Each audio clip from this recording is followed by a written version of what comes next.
Hey, what's up guys, it's NickTew, and today I'm going to be showing you guys a mod combination that is particularly very strong. I don't really see all that many people using this, so I figured I would just make a quick video talking about it. If you're doing any sort of difficult content, this is going to make your life significantly easier. You're going to get a ton of damage reduction, so it's going to be near impossible to die. So if you're doing stuff like Nightfalls, solo lost sectors on Master or Legend, or even the raid whenever it comes out on Master, or even just general content you want more survivability, this is something that I would highly urge everybody to go and get because it is extremely powerful and going to make your life much easier while playing the game. This video is going to be short, and YouTube usually hates that, so if you like the video, a like would be greatly appreciated. Feel free to subscribe for videos similar to this one, and check out all the build videos that I've been posting. So with all that shameless self-promotion out of the way, let's get into it. So, last season, with Grasp of Avarice Master being introduced, we were introduced to Artifice Armor coming out in the game, which to my knowledge you can still acquire. Obviously getting 1590 is a bit of a steep requirement. You don't have to be 1590 to go in here, and it should be a bit easier now that we have Void 3.0. So basically what Artifice Armor allows you to do, if you didn't already know, is it gives you an entire extra slot at the end of whatever item it's on, allowing you to put an artifact mod that is specific to that slot, and that is the limitation with this. So for example, on my class item, I can only put mods from the artifact that are a class item mod. This is particularly helpful because, as you can see right here, instead of having to get rid of a perpetuation for an overload grenade, I can just slap in the overload grenade in the last slot. This is a little bit helpful, but this is not the broken mod combination that we're talking about. What we're talking about is thermoshock plating, which is going to allow you to put this on your chest item, and then with this, you can take advantage of 3 damage resistance items. So for example, right now on my current chest, I can only have 1 thermoshock plating and then 1 other resistance of my choosing, such as Void, Melee, or Concussive Dampener for AoE.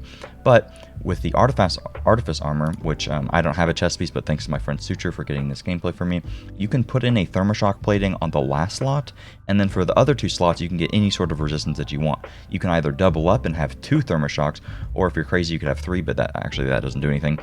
You could have 1 thermoshock here, and then you could get a Void, so then you're covering Solar, Arc, and Void, and then you can get something else such as Sniper Damage Resistance or Concussive Dampener. The reason that this is good is because you can stack multiple types of different damage resistance mods so that you can pretty much cover all types of damage that exist in the game.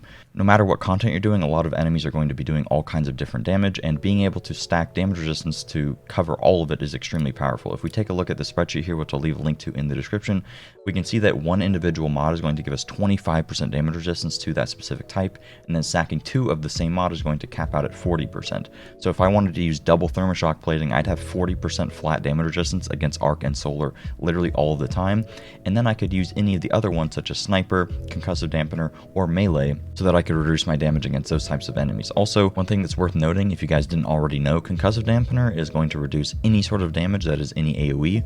Melee doesn't actually have to be a melee attack, it just has to be any damage source from less than 4 meters, so even if an enemy is shooting you at 4 meters, you'll still get that damage resistance there. Sorry for that. And then for Sniper, it's just any damage source that is more than 29 meters away. It doesn't actually have to be a sniper enemy. This is particularly worth knowing because you could slap on Sniper, and then as long as you're in GMs and you're far away from enemies, you'll always be getting that damage reduction.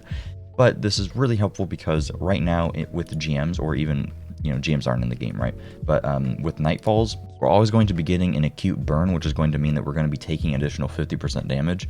So if you're taking double the arc damage or double the void damage or whatever, having that extra slot entirely for a whole nother damage resistance thing is extremely powerful. Since now I don't have to sacrifice like a sniper damage resistance, for example, to double up on the arc. I can have thermoshock plating twice and then also use sniper damage resistance. Or if there's a lot of scoring grenades that are messing me up that are void, I don't have to sacrifice the void one and then die to all those grenades, or I don't have to sacrifice one of the arc ones in order to get the damage resistance versus the arc, right? I can just use double thermoshock and then 1 void one, and I can have pretty much all of my bases covered. That's pretty much it for the video. I urge you guys greatly to go farm out some Artifice Armor if you intend on doing any sort of difficult content in the game, because this extra damage resistance is going to be extremely noticeable. And yeah, that's pretty much it. If you enjoyed, please make sure to drop a like, subscribe for videos similar to this one, and I will see you guys later. Peace.